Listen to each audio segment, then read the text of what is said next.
Pilot ने जब इस स्ट्रेंज ऑब्जेक्ट को देखा तो ये लो एल्टीट्यूड पे बहुत तेजी से फ्लाई करता बार बार नजरों से ओझल हो रहा था। पोर्टो रिको में एग्वाडिला कोस्ट के करीब एयर पेट्रोलिंग के एक रूटीन मिशन के दौरान ये ऑब्जेक्ट देखा गया। ऐसा ऑब्जेक्ट पायलट पहली बार देख रहा था, इसी वजह से उसने इसको ट्रैक करने का फैसला किया। इस काम के लिए एयरक्राफ्ट पर लगा थर्मल कैमरा ऑन कर दिया गया। जेम टीवी की वीडियोस में एक बार फिर से खुशामदीद। नाजरीन, इसमें साफ साफ देखा जा सकता है कि ये कोई रग्बी बॉल की शक्ल जैसा मेटेलिक ऑब्जेक्ट है जो एयरपोर्ट के ऊपर फ्लाई कर रहा है। अभी पायलट ने इसको ट्रैक ही किया था कि अचानक इसने एक अनोखा करतब करके दिखाया। ये समंदर की तरफ गया और चंद सेकंड्स के लिए पानी के अंदर चला गया। बाहर निकलने के बाद 4 मिनटों तक दोबारा इसको थर्मल कैमरा ट्रैक करता रहा, लेकिन इसके बाद जो हुआ उसने पायलट और तमाम पेट्रोलिंग क्रू के होश ही उड़ा दिए। ये 2 हिस्सों में स्प्लिट हुआ और फिर आंखों से ओझल हो गया। उसके बाद ना इसको थर्मल इमेजिंग कैमरा पकड़ सका और ना ही पेट्रोलिंग क्रू। ये क्या चीज थी, कहां से आई थी और आखिर आंखों के सामने से गायब कैसे हो गई? इस वीडियो की खास बात यह है कि ये एक नेवी प्लेन पे लगे लाखों डॉलर के थर्मल कैमरा से रिकॉर्ड की गई है। यूएस गवर्नमेंट ने इस वीडियो की फॉरेंसिक जांच करने का फैसला किया।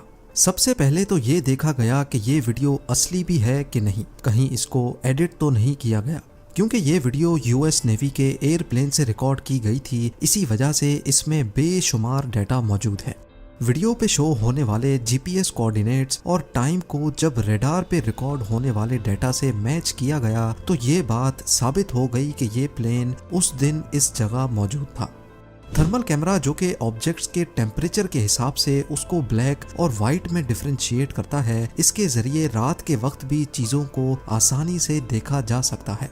कैमरा के फीचर को इस्तेमाल करके जब इस ऑब्जेक्ट का टेम्परेचर देखा गया तो ये 104 डिग्रीज फ़ारेनहाइट या फिर 40 डिग्री सेल्सियस था। यानी ये शक भी क्लियर हो गया कि इसमें किसी किस्म का जेट इंजन नहीं लगा, क्योंकि जेट इंजन की हीट इससे कई गुना ज्यादा होती है। ये ऑब्जेक्ट असल में कितना बड़ा है इसका अंदाजा वीडियो के इस फ्रेम की मदद से लगाया गया। इसमें ऑब्जेक्ट एक लाइट पोल के पीछे से गुजरता है। लाइट पोल जो अमूमन सिर्फ 8 या 10 इंच मोटा होता है, उसके मुकाबले में देखा जाए तो ये सिर्फ 3 या 4 फीट से ज्यादा बड़ा नहीं लगता। इतना छोटा ऑब्जेक्ट, क्या ये कोई बैलून तो नहीं? एक्सपर्ट्स का कहना है कि इस दिन हवा की स्पीड 30 किलोमीटर पर आवर थी और ये ऑब्जेक्ट विंड के अगेंस्ट फ्लाई कर रहा था, जो कि किसी बैलून के लिए करना तो इम्पॉसिबल है। इस ऑब्जेक्ट का पानी में जाकर वापस निकलना, 2 हिस्सों में डिवाइड हो जाना और फिर देखते ही देखते इसका गायब हो जाना, ये सब इस बात की निशानी है कि ये कोई मामूली चीज तो नहीं है। गवर्नमेंट ऑफिशियल्स की इन्वेस्टिगेशन के बाद ये नतीजा निकाला गया कि ये वाकई कोई अनआइडेंटिफाइड फ्लाइंग ऑब्जेक्ट यानी यूएफओ है। क्या यूएफओज वाकई में एग्जिस्ट करते हैं? इस सीधे साधे सवाल का जवाब भी सीधा साधा ही है। जी हाँ, यूएफओज एग्जिस्ट करते हैं। ये कोई पहली बार नहीं बल्कि माजी में कई बार लोगों ने अनआइडेंटिफाइड फ्लाइंग ऑब्जेक्ट्स को देखा है। यूएफओज का एग्जिस्ट करना इस बात की निशानी है कि हमारे अर्थ के बाहर कहीं ना कहीं लाइफ की एक ऐसी फॉर्म जरूर मौजूद है जो टेक्नोलॉजी में हमसे बहुत ज्यादा एडवांस्ड है। यूएस नेवी पायलट्स ने एक ऑस्ट्रेलियन न्यूज चैनल को दिए गए इंटरव्यू में साफ साफ बताया है कि दौरान परवाज उनको अक्सर ऐसे अनआइडेंटिफाइड ऑब्जेक्ट्स देखने को मिलते हैं। उनकी स्पीड इतनी तेज होती है जिससे फाइटर जेट्स भी मुकाबला नहीं कर पाते। एक पायलट का कहना था कि ये ऑब्जेक्ट्स 20,000 किलोमीटर पर आवर से भी ज्यादा तेज फ्लाई कर सकते हैं, जबकि दुनिया का सबसे तेज उड़ने वाला प्लेन X-15 है जो मैक्सिमम 7,300 किलोमीटर पर आवर की स्पीड तक पहुंच सकता है। अभी जो वीडियो आपने देखी उसके हीट सिग्नेचर में यूएफओ का टेम्परेचर सिर्फ 104 डिग्रीज नोट किया गया। आज तक हम ऐसी कोई टेक्नोलॉजी इजाद नहीं कर पाए जो फ्लाई भी करे और वो भी बगैर हीट के। इस यूएफओ का टेम्परेचर लिटरली रूम टेम्परेचर है, जो कि वाकई बहुत हैरान करने वाली बात है, क्योंकि इलेक्ट्रिक ड्रोन्स भी कुछ ना कुछ हीट तो जनरेट करते ही हैं। ये भी पॉसिबल हो सकता है कि जिस तरह हम अपने प्रोब्स को, रोवर्स को लाखों किलोमीटर दूर डीप स्पेस में या दूसरे प्लैनेट्स पे रिसर्च के लिए भेजते हैं, वैसे ही एलियंस अर्थ पर रिसर्च के लिए या तो खुद आते हों या अपनी इन मशीन्स को भेजते हों। अगर टेम्परेचर की बात को नजरअंदाज भी किया जाए तो उसका पायलट की आंखों के सामने दो हिस्सों में स्प्लिट हो जाना, फिर अचानक आंखों से और थर्मल कैमरा से गायब हो जाना इस बात की निशानी है कि ये जरूर कोई एक्स्ट्रा टेरेस्ट्रियल ऑब्जेक्ट है। आपको ये भी बताते चले हैं कि यूएफओ को स्प्लिट होते सिर्फ एक बार ही नहीं देखा गया। 4 जुलाई 2015 को अमेरिकन इंडिपेंडेंस के मौके पर एक शख्स अपने कोर्ट यार्ड में बैठकर फैमिली के साथ बारबेक्यू एंजॉय कर रहा था। क्योंकि इंडिपेंडेंस के मौके पर फायरवर्क्स का होना एक बहुत ही कॉमन बात है, इसी वजह से इसकी नजरें भी आसमान पर टिकी थीं।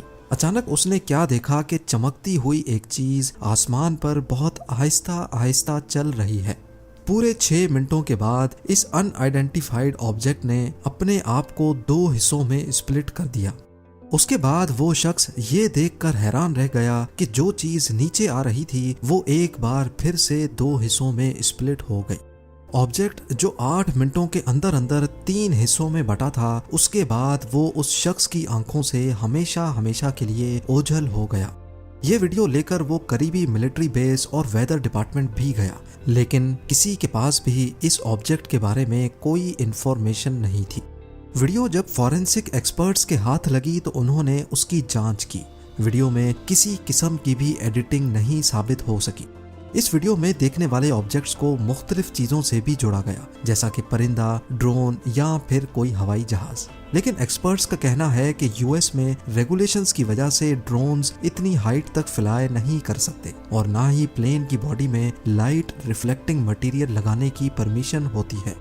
ये कोई मीटियोराइट भी नहीं है, क्योंकि ये काफी देर तक आसमान पर एक ही पोजीशन में नजर आता रहा, जबकि मीटियोराइट्स 1 सेकंड के अंदर अंदर आंखों के सामने से गुजर जाते हैं। अगर ये ऑब्जेक्ट इनमें से कुछ भी नहीं है तो इसको अनआइडेंटिफाइड फ्लाइंग ऑब्जेक्ट कहना बिल्कुल भी गलत नहीं होगा। यूएफओज और एलियंस का टॉपिक हमेशा से ही ज़ेरे बहस रहा है। पहले तो इसको सिर्फ साइंस फिक्शन की हद तक ही रखा जाता था, लेकिन अब पहली बार यूएस गवर्नमेंट ने ऑफिशियली इस बात का इकरार किया है कि यूएफओज एग्जिस्ट करते हैं। पेंटागन से रिलीज होने वाली दूसरी यूएफओ वीडियो भी मिलिट्री प्लेन पे लगे थर्मल कैमरा से रिकॉर्ड की गई थी। जिस पायलट ने इसको ट्रैक किया उसका कहना था कि ये ऑब्जेक्ट फिजिक्स के बेसिक लॉज के खिलाफ काम कर रहा है। ये राउंड शेप का ऑब्जेक्ट दूसरों के मुकाबले में काफी ऊंचाई पर था और ये 120 नॉट विंड स्पीड के खिलाफ जा रहा था। उसने दौरान परवाज कई बार अपनी पोजीशन भी बदली, कभी वो टिल्ट हो जाता तो कभी रोटेट करने लगता। इन्वेस्टिगेशन और वीडियो फॉरेंसिक के दौरान एक्सपर्ट्स इस ऑब्जेक्ट को किसी भी ऐसी चीज से नहीं जोड़ सके जो अर्थ पर पाई जाती हो। इसी वजह से इसको भी यूएफओ डिक्लेयर कर दिया गया। जहां यूएफओस की बात आती है वहां एलियंस का जिक्र ना हो, ऐसा कैसे मुमकिन है? नासा ने कई ऐसे एक्सोप्लैनेट्स ढूंढे हैं जहां जिंदगी पाने के असरात मिले हैं, लेकिन ये जरूरी भी नहीं है कि जिनको हम एलियंस कहते हैं उनके हमारी तरह के फीचर्स भी हों और उनको जिंदा रहने के लिए हमारी तरह ऑक्सीजन और पानी की जरूरत हो। एक थ्योरी ये भी है कि जिस तरह अर्थ पर जिंदगी पानी और ऑक्सीजन की वजह से चलती है, हो सकता है कि एलियंस की बॉडी ऑक्सीजन के अलावा किसी और गैस के हिसाब से बनी हो। पौधे और दरख्त इस थ्योरी की एक क्लासिक एग्जाम्पल हैं। इनको जिंदा रहने के लिए पानी और ऑक्सीजन के साथ साथ कार्बन डाइऑक्साइड की जरूरत भी होती है। वो कार्बन डाइऑक्साइड जो हम इंसानों के लिए एक खतरनाक गैस है। प्लांट्स कार्बन डाइऑक्साइड को सूरज की रोशनी की मदद से कार्बोहाइड्रेट्स यानी एनर्जी में कन्वर्ट करते हैं। अब जब हमारे सामने ही प्लांट्स की एक क्लासिक एग्जाम्पल मौजूद है, तो क्या ऐसा मुमकिन नहीं हो सकता कि किसी ऐसे प्लेनेट पे जो हमारी नजर से तो जिंदगी के काबिल नहीं, लेकिन असल में वहाँ का अपना ही इकोसिस्टम हो जिसमें तरह तरह की मखलूक बसती हो। आपकी इस बारे में क्या राय है, मुझे कमेंट सेक्शन में जरूर बताइएगा। उम्मीद है ZEM की ये वीडियो भी आप लोग भरपूर लाइक और शेयर करेंगे। मिलते हैं अगली शानदार वीडियो में।